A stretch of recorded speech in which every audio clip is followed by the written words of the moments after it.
Sheriff David Clarke on how to keep the calm. Sheriff, how do you do that the day after? Well, first of all, Neil, these are rebellions, and they're brought on by riot starters who show up at these things to create chaos. This is a threat to ordered liberty in the United States of America. Look, these presidential candidates and their supporters have every right to participate in this process in our democratic state here in the United States of America. And for that to be thwarted by these bullies, these goons, is downright wrong. Look, the Chicago police, the officers were under-resourced last night. Shame on the Chicago police administrators for not putting their line officers in a position to be able to accomplish their mission, which was to have this rally go on. This rally was canceled in the name of public safety. Why don't we cancel these rebellions in the name of public safety? These people are civil rights violated who showed up at this rally and wanted to participate as the Constitution allows in our presidential election politics. Donald Trump's First Amendment rights were squashed last night because of the cancellation of this rally.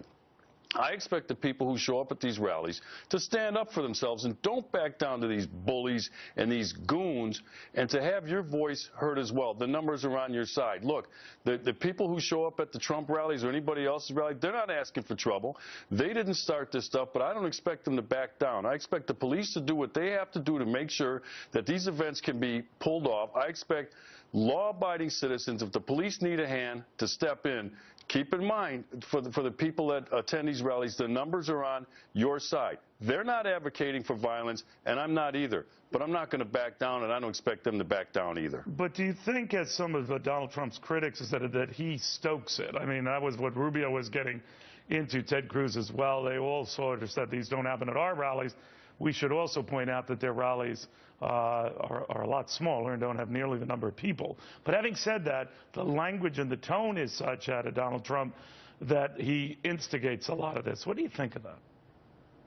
Well, I think they're wrong. I'm not going to blame Trump for this, and I'm not going to, I'm not defending Donald Trump. He can defend himself. So should he say anything then, Sheriff? Should he say anything? Should he just urge calm? I mean, he was last night in various interviews. Does everyone stay calm and all that? But should he, for example, when he speaks in Ohio shortly, and we're looking at an event that's to the left of your screen where he is due to speak very, very shortly to supporters, up to 10,000 of them, what should he say? Well, I'm not going to tell Donald Trump what he should say. He knows what he's doing in his campaign. But I would ask the other question, Neil. I would say, look at some of the rhetoric and the language used by Mrs. Bill Clinton and Bernie Sanders at their rallies and at their debates. They criticize the police. They attack the police. They stoke up racial animosity. The President of the United States is the one that created this division, stoking up racial discord, class warfare, gender warfare for the last 8 years. For people to blame this on Donald Trump is way out of bounds. Why don't you think we see this, though, to the degree we do at other rallies? You're quite correct to point out at Bernie Sanders events and Hillary Clinton events, they've been stormed by Black Lives Matter crowds. In fact, I think in a Sanders event, they actually got up on the stage, and that alarmed some of his security people. But how do you tempt this down? Because it would have the appearance of getting out of control if we don't get it. Neil, you can't. You can't, Neil, because these are anarchists. They advocate violence and chaos in the name of virtue. So you can't amp it down. The only way that you could amp it down is to squash the First Amendment rights and our democratic process to choose presidential candidates and ask these presidential candidates not to hold rallies.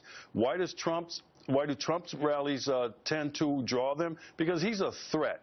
And so they're going to go after the person who has the most support right now, at least by the polls and by some of the primaries.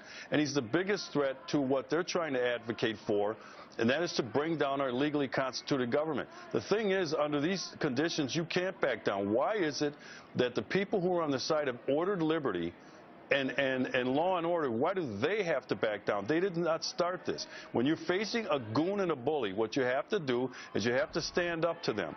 And that's the only way that our American way of life and our American system is going to continue to go on. I don't think that every time there's a threat for some big melee breaking out, that the people on the side of law and order have to have their rights to do this thing canceled. It should be the other way around. But don't you think, Sheriff, there are times, too, when let's say in this case, the Trump crowds themselves have to keep it down. You know, they've thrown blows at those protesters as well. I never know who starts what, and I grant you it gets to be crazy. But as someone like yourself who tries to keep the peace, who tries to prevent things from getting out of hand, how do you do that when it just seems to grow exponentially? Well, I'll say it again, Neil. You have to identify these creeps for who they are. They're anarchists. So you're not going to be able to amp it down. You're not. No matter what you do, like I said, they advocate violence and they advocate chaos to bring down our legally constituted government. So no matter what you do, other than shutting down these rallies and never holding them and having these candidates never say anything and having their supporters never say anything, that's the only way against an anarchist it's going to work.